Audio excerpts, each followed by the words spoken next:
Eu tive o privilégio de um dia escutar um missionário chamado Wes Stanford. Ele passou uma parte da sua vida ajudando a igreja na Etiópia, que por 17 anos esteve sob o regime comunista. As igrejas foram lacradas, pastores foram presos, muitos foram mortos. E esse missionário saía da América do Norte e ia para a Etiópia tentar ajudar os irmãos que se reuniam escondidos nas catatumbas, nas florestas.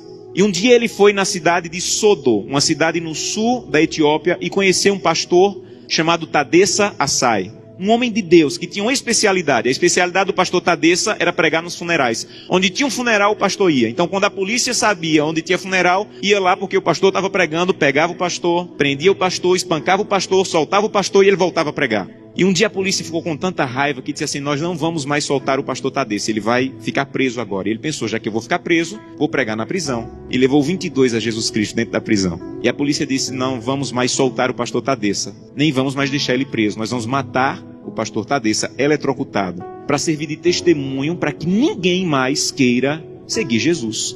E anunciaram na cidade: amanhã, às 9 horas da manhã, o pastor Tadessa vai morrer eletrocutado. Mas eles não tinham cadeira elétrica.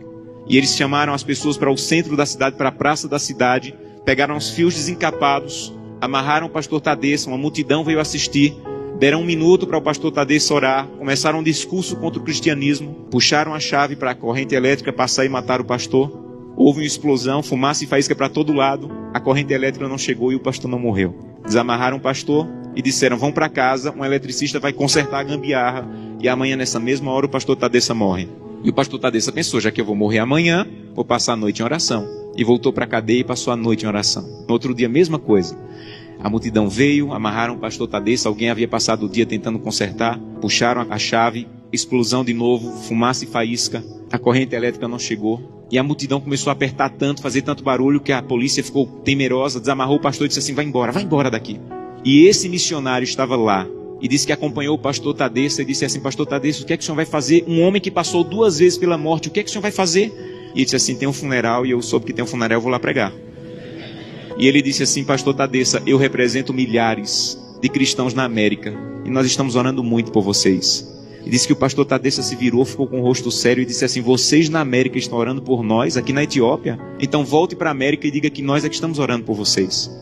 E ele falou: mas por que vocês estão orando por nós se vocês é que estão sendo perseguidos, pastor?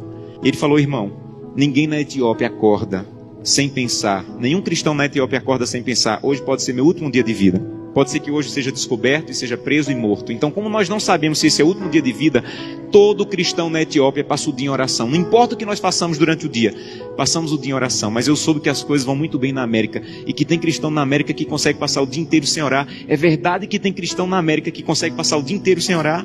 E ele disse assim: é verdade.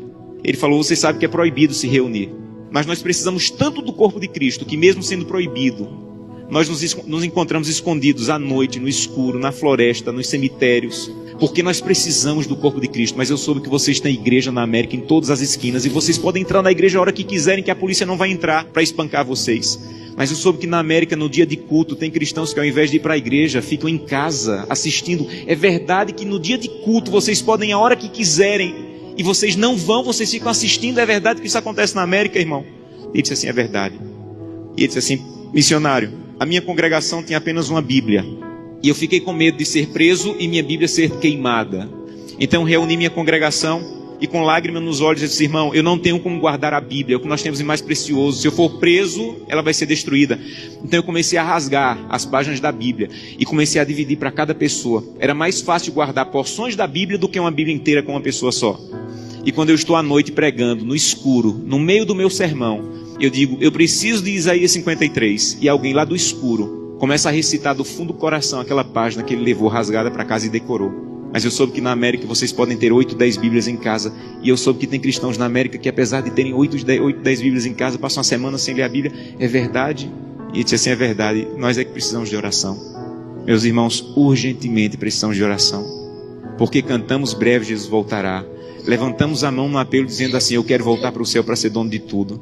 Mas ainda não estamos indo a Jesus de maneira séria, para que Ele arranque o egoísmo do nosso coração e que nós possamos entrar na porta do céu e nós não vejamos a rua de ouro nem a parede de pedra preciosa, mas nós possamos olhar para o rosto maravilhoso de Jesus, aquilo que nós aprendemos a olhar nessa terra. Eu tenho um sonho sonho da minha vida: entrar na porta do céu, segurando a mão de Gleice, minha esposa, e Glenda e Samuel, os meus filhos. Eu quero chegar em frente a Jesus. Eu quero dizer: Jesus, cheguei com minha família. Essa aqui é Glenda, Samuel e Gleice. E eu espero que Jesus diga mais ou menos assim: Josanã, eu já conhecia a sua família, porque todo dia você ia à presença. A minha presença me apresentava, só faltava conhecer pessoalmente, mas eu já conheço a tua família. Sejam bem-vindos agora. Um prazer conhecê-los pessoalmente. Eu não quero ser pastor dessa igreja. Eu quero ir para o céu. E isso é mais profundo. Eu não quero abrir o inário e dizer assim: breve Jesus voltará. Eu quero estar lá. Isso é mais profundo. Por isso eu preciso fazer com que o que eu como, o que eu vejo, o que eu acesso, o que eu ouço, a maneira como eu uso o meu dinheiro esteja de acordo com a vontade de Deus. Porque os que serão salvos não amam a própria vida. Que Deus te abençoe de maneira profunda, para que o primeiro fruto da fidelidade, a transformação do teu caráter, esteja de maneira real acontecendo em tua vida.